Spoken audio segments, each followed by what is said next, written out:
ഒരു വീട്ടിൽ സമാധാനവും സന്തോഷവും നിലനിൽക്കണമെങ്കിൽ ആ കുടുംബത്തിലെ അംഗങ്ങൾ തമ്മിൽ പരസ്പരം സ്നേഹവും വിട്ടുവീഴ്ചയും ഉണ്ടായിരിക്കണം. നമ്മുടെ കുടുംബവ്യവസ്ഥയിൽ ഏറ്റവും മനോഹരവും എന്നാൽ ചിലപ്പോഴൊക്കെ വളരെ സങ്കീർണവുമായി മാറുന്ന ഒരു ബന്ധമാണ് അമ്മായിയമ്മയും മരുമകളും തമ്മിലുള്ളത്. രണ്ട് വ്യത്യസ്ത സാഹചര്യങ്ങളിൽ വളർന്ന വ്യത്യസ്ത ചിന്താഗതികളുള്ള രണ്ടുപേർ ഒരേ വീട്ടിൽ ഒരുമിച്ച് ജീവിക്കാൻ തുടങ്ങുമ്പോൾ ചെറിയ അഭിപ്രായ വ്യത്യാസങ്ങൾ ഉണ്ടാകുക എന്നത് തികച്ചും സ്വാഭാവികമാണ്. എന്നാൽ ഈ ചെറിയ പ്രശ്നങ്ങൾ വളർന്ന് പരസ്പരം മിണ്ടാത്ത അവസ്ഥയിലേക്കോ ശത്രുതയിലേക്കോ പോകാതെ അവിടെ സ്നേഹവും ബഹുമാനവും നിലനിർത്താൻ ഇസ്ലാം നമ്മെ പഠിപ്പിക്കുന്നുണ്ട്. മനുഷ്യരുടെ ഹൃദയങ്ങളെ നിയന്ത്രിക്കുന്നത് അല്ലാഹുവാണ്.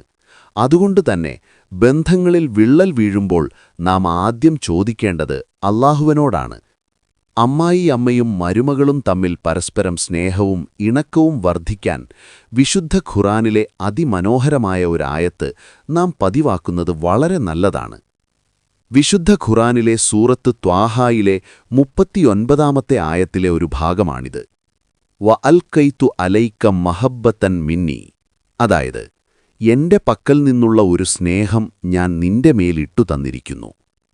മറ്റുള്ളവരുടെ മനസ്സിൽ നമ്മളോട് സ്നേഹം തോന്നാനും കുടുംബത്തിൽ സമാധാനമുണ്ടാകാനും ഈ ആയത്ത് എപ്പോഴും പ്രാർത്ഥനകളിൽ ഉൾപ്പെടുത്തുക. നിസ്കാരശേഷം ഈ ആയത്ത് പാരായണം ചെയ്യുകയും അമ്മായിയമ്മയ്ക്കും മരുമകൾക്കും പരസ്പരം സ്നേഹമുണ്ടാകാൻ അല്ലാഹുവിനോട് ആത്മാർത്ഥമായി ദുആ ചെയ്യുകയും ചെയ്യുക.